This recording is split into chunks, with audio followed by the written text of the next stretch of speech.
Hello, Creative Spirits listeners, and welcome to today's episode. You're with Kate Darnell of Gumboots by the Sea and Sherrie McCarthy of Creative Mermaids, and this is season 3, episode 2, which we're totally excited about that we're here. We are here. Hi, everyone.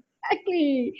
And today's episode is actually going to be a little bit about having fun. That was a card that Kate just pulled, which might be the whole theme of this whole entire season, but also looking at awards and what we torture ourselves for in terms of awards and how we never really arrive there anyway. So it's time to slow down, pull back, have some fun, enjoy the ride, and some of the lessons that we learned to actually help us get there, stand in our bodies, and breathe deep and be like, this is all I ever have. This moment, I need to enjoy it and stop torturing myself during this time.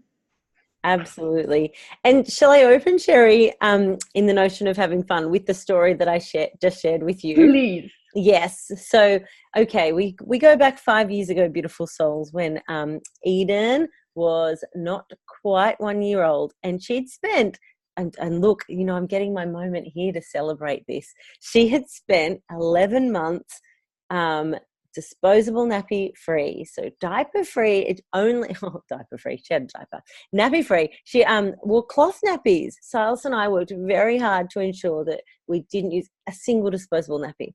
Now that's a really amazing thing. Look how proud I am, and the way I'm even saying it, I'm almost bragging. I'm like, oh my goodness, isn't that great? But to the point where when it was time, when Eden had a little bit of nappy rash, she wasn't sleeping well. She was waking up with really wet nappies because you have to change them more often. They're nowhere near as absorbent as a disposable nappy. Also, by the way, this story is no reflection or judgment on how you choose to do anything with your child. This was just a choice I made when my child was young. And Sas and I were very conscious about doing this. Anyway, it came to the time where the doctor said, look, that nappy rash is really bad. Like a doctor said, put her in a disposable nappy. I needed a doctor to tell me to use a disposable nappy. And it was torturing myself. I was like, this is making me sick because I really wanted to get to 12 months. I wanted to say my child wore no disposable nappies for 12 whole months. Why? Because I created a story, an expectation on myself, for myself, and I was failing as a mother if I didn't meet that. You know what, if you really, really, really strip it down, I was just talking to Sherrie about this before we pressed record, we really, really stripped it down. It was no longer about the environment. It was no longer about my daughter. It was literally this ego thing of me going, my daughter wore cloth nappies. Wow. Like hashtag amazing mum. I love that. So when the moment came and I still remember it so clearly. I put this nappy on baby Eden and I was like, okay, that wasn't so bad. Like I was really getting myself worked up about this. And the biggest message came from Source. And this whole message washed over my whole body, which was, there are no awards, Kate. There are no awards. You are not going to get an award for making it for 12 months. You're not going to get an award for using cloth nappies at all. Like, unless there is some kind of consumerist award made up for rewarding mums, which really would just make all the other mums feel rubbish anyway. So why would you want such an award? So beautiful souls. But I think it's important. Sometimes this conversation are based on making other people feel rubbish. Yes. The fact that you can say that this is my achievement is a little way of also saying, because you don't have it. Because if everyone has it, it's no longer achievement. And this is why we strive so hard and beat ourselves up all the time for these achievements. That's just like, I can do it, I can do it, I can do it, I can get the award. But in the end, it is kind of based a little bit on being better than somebody else in the end, as opposed to just, okay, I'm better than myself. It's based a lot on that. And this was the news flash for me, is that what am I doing? Why am I torturing myself? Like, well, yeah, we can look at all the environmental impacts, la la la. Of course, I'm very, very proud that we were very conscious and aware of that. But it had got to such a point that I'd made it such a massive part of my mama story. Why? at the detriment of my daughter, at the detriment of me waking up to change the nappies. Why? There are no awards, and the awards that are there aren't serving us in the moment. And I think we should also look at the black and white, because I also am really, of course, I love the environment. I mean, most 90% of our energy at the moment comes from solar energy, renewable energy. You know, we're quite proud of the fact that we're able to move around with the wind and, you know, power our entire lives with the sun. And, you know, wonderful thing. I did an environmental protection master's. But one thing I did learn during my environmental protection master's was actually that we have to be very careful that it's not black and white. So the end disposables doesn't always even mean that it's as good as it is. So like in Canada, actually using disposable nappies is better for the environment, because ours just goes into the garbage and goes into the landfill and just fills up the space and, you know, leaks and dies. But in Germany, when you compare how much energy and laundry detergent you use to keep the nappies clean versus their much more efficient garbage collection / burning / turning it back into energy, it's pretty much null. Like, it doesn't matter which one you choose. Technically, having a child is bad for the environment. You know, like, so it's like it doesn't even matter anymore. And that with impact. I love that you said that, Sherrie, because that was the next thing on the tip of my tongue was there are no awards. And I didn't even have to put that disclaimer before. And I'm like, look, this is no reflection on what you choose to do. But I do get really worried that I don't ever want this podcast to fuel our listeners' negative mind chatter. But the other thing I was going to say is it just doesn't matter. Like, it doesn't matter. Like, it doesn't matter. It didn't matter. Like, it doesn't matter. Do you know, if you need to snuggle that baby in the bed to get a night's sleep, if you're safe, if the baby's safe, if it feels okay for you, it just doesn't matter. There are just so many bigger issues going on in the world that you don't have to be, you know, putting yourself under this spotlight, waiting for these awards, or opposite to that, waiting to be told that you're rubbish, or worse than that, telling yourself that you're rubbish when you're not. You're really not. And I actually love, again, we want to bring it a little bit back to what we were just talking about, which is, if you know, before we were recording, which is the alignment and how we're just constantly in alignment. And I really think that as long as you're in alignment, you're always making the right choices. Like, it really comes down to that. You know, if snuggling your baby at 2 a.m. is making you go, I don't want to do this, then you know what? Put that baby in the crib. You do not need to co-sleep. You know, if like, you know what, I can listen to the baby cry for 10 minutes and then I can go to sleep. That does not make you a bad mom. Definitely not. It's not going to hurt the child. You're fine. However, that made my anxiety go through the roof. Like, listening to my child cry, I got much more comfort from taking her in the bed with me, cuddling up at 2 a.m., and then we all fall asleep together. You know, and I can't even tell you, all my mom friends were split down the middle, but in the end, it's like, I needed to stop going outside myself for awards and advice because it was driving me crazy. Okay, what's the right way? What's the right way? You tell me, because, okay, and in science, and, you know, like, somebody tell me the answer when there is no answer, and that's why there's no reward. Because in the end, the only way you can do it is you're the one who needs to live with yourself. Every day, you're the one who shows up to your life, your choices, what you do, and that is your reward. To actually have a life that you created that you love. And if you don't, to step out and go, like, I've got the power to change this. Just step now and say, what do I need to check in and be where I am and be like, okay, no, this doesn't resonate with me. Even coffee capsules in that case, you know, like, I can still remember that. Like, I was so anti-coffee capsules. I was like, I cannot believe I was judgy. You know what I mean? Like, looking at people using these coffee capsules going, they are so horrible for the environment.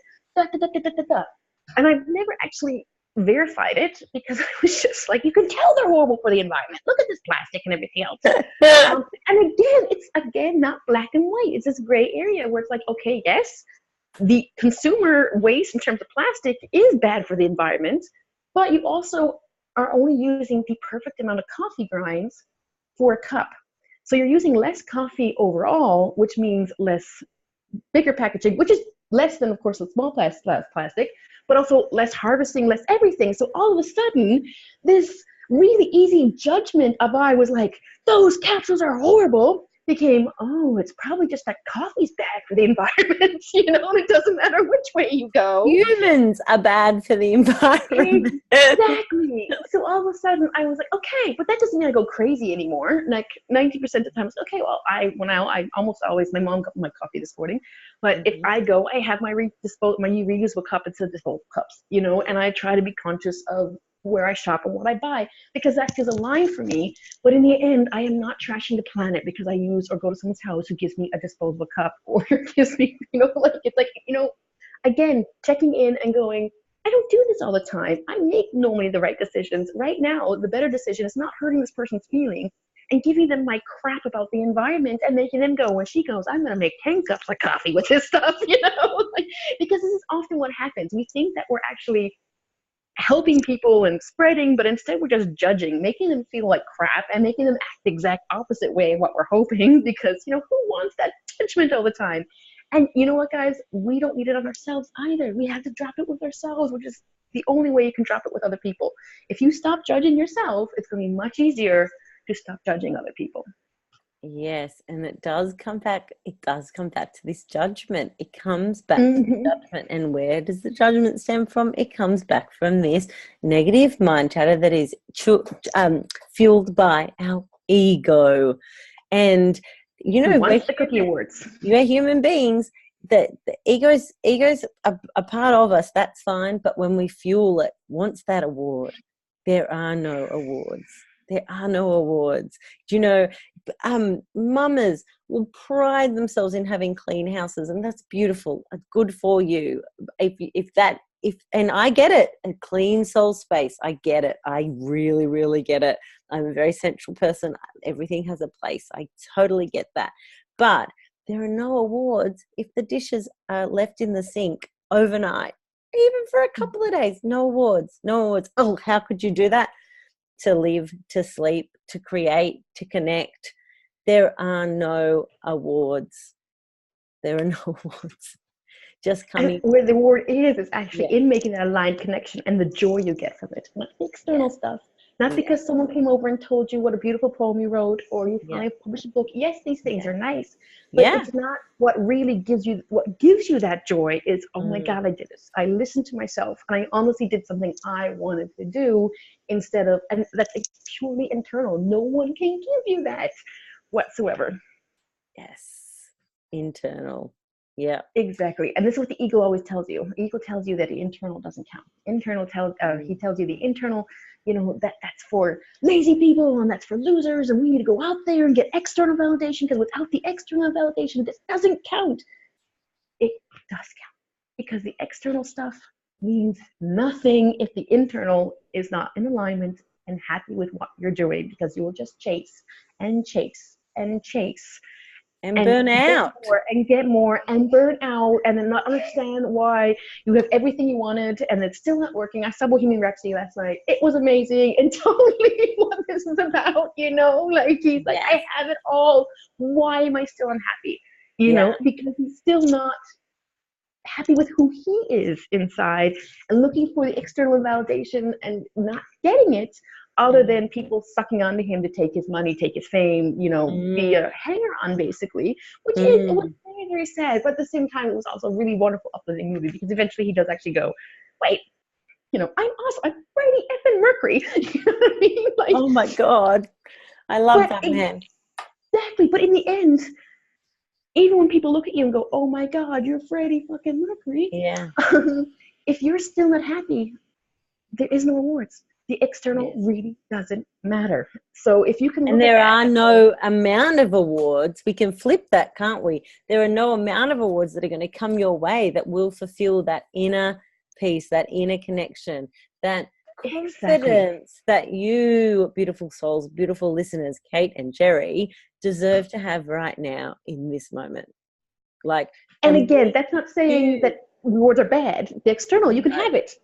Oh yeah, great, good for you. For the sake of it. We'll celebrate with you if you do get an award. And if anyone wants to print me up that award so I can put it on my fridge, so everyone that comes here knows that I did something good 5 years ago, let's do it. But no, it's not that awards are good or bad. It all just comes back to that inner fulfillment. And that we torture. That experience, I can pinpoint that story so clearly, because I was torturing myself for an award or for a reason that didn't matter. It didn't matter. And it just came to me then, a similar thing happened with weaning Lucy. Same again. I remember a friend, I was like, 2.5, then I'll wean her. But I was having nipple aversion and I didn't want to feed her anymore at like 2.5 months, 4 weeks off, 2.5. I put a number in my head. One of my besties said, Kate, what does it matter? Like, if you're going to do it in 4 weeks, or you're going to do it now? I'm so glad I didn't attempt his Irish accent then. And I was like, oh, and it took me back to, there are no awards. It took me back to that moment with Eden, like, oh, I've done it again. I've put this expectation on myself. Why? Yes. Well, like I was telling you too, this whole like driving myself insane and pushing myself so I could afford to write in cafes. I'm like, yes. But that's exactly what I'm doing. Like, I'm sitting there at a cafe in Berlin, you know, the pinnacle of what I wanted to do as a child, going, okay, how do I do this? I'm like, but you're doing it. Meanwhile, I'm like, all right, so I need to write this many words and get my ads up and do this and do this and do this and do this. Because again, I got caught up in that external validation factor of how many books are you selling? Can I afford to do this, you know, without having support from my partner? And instead I was like, no, you are sitting in a cafe in Berlin with your latte, you know, looking out into the street. You are doing exactly what you want to do, and then you're trashing it. And you've got to stop doing this, but your brain will kill you to keep you safe. You know what I mean? Yeah. And we can go all the way back to season 1 for the episode about comparisonitis. Where we reminded yes, this brings it in. Yes. Comparison is the thief of joy. And, you know, when we put these external stories and we put this pressure and expectation of us to, you know, ego, fluff those feathers. Well, I did this. Oh, yes, I did this. Oh, yes, all my food was organic. This, all my blah, blah, blah. Let's just let it go. Let's just be real. Let's just allow us to be, you know, a little bit, shed some light on some of the darkness, which, you know, big deal if it is disposable nappies and the washing up's in the sink. You know, exactly. If that's as dark as it gets, hallelujah. Really. Really. Now, do you need to talk to your sometimes that's what it is. I do. He needs a new TV show, speaking of judgment. Love it. I love it. Okay, 1 second, baby. Give me 1 minute or we can wrap it up. It's up to you. We'll just press pause. Okay, Kai is all good now. We are pressing play on the recording. So I think, my love, we could probably wrap it up there anyway. Like, less judgment, more love. There aren't awards, but if there are awards, we love awards. Let's give more awards out. But when it comes from don't chase the awards, chase the feeling you think the reward's going to give you.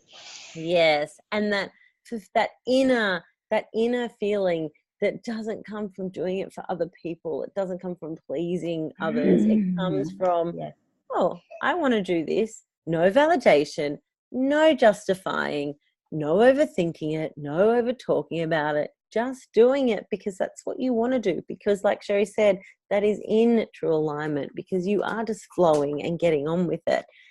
It feels so good.